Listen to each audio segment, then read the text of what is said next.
A day in my life as an engine cadet na malapit ng bumalik ng barko.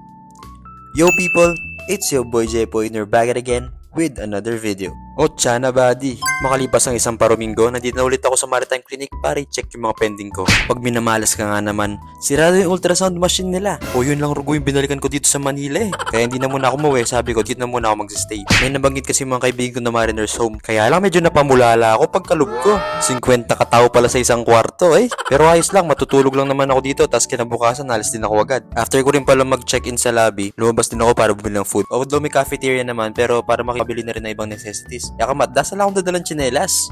Pangatlong meal ko na yan, tapos sinitignan na ako doon kasi kain ako ng kain pero di ako bumibili sa cafeteria nila. Pero nangutang naman rugo ako, bayo ko ginawa yun, no? Ako judger Ken. Kasukan ng loob ko dun sa ultrasound machine na yun. Di pa tuloy ako napauwi ng Pampanga, nagstay pa ako sa Manila dito. Pero in fairness kaning karelang kain eh. Nalagyan na nina, kaya may pagstayanda. Basta kaning Mariner's Home. Okay naman yung amenities and facilities nila. Basta yun nga lang, marami kayo sa isang kwarto. Meron pala akong kutang, no? Dun sa mga kasama natin nagme-medical din. Kapag ba yung cholesterol nyo tumaas lang ng 0.05, ipapaulit pa yon. Isa lang rin kasi yun sa mga pending ko eh. Dapat daw yata normal 5.50. Tapos yung sa akin 5.55, pinaulit pa. Di gastos yung baludo. Joke lang. Pero pinagtatamal ko na dyan yung price kasi nag-normal naman na yung cholesterol ko. Ganyan na. Kailan kaya ako magiging endorser ng McDo?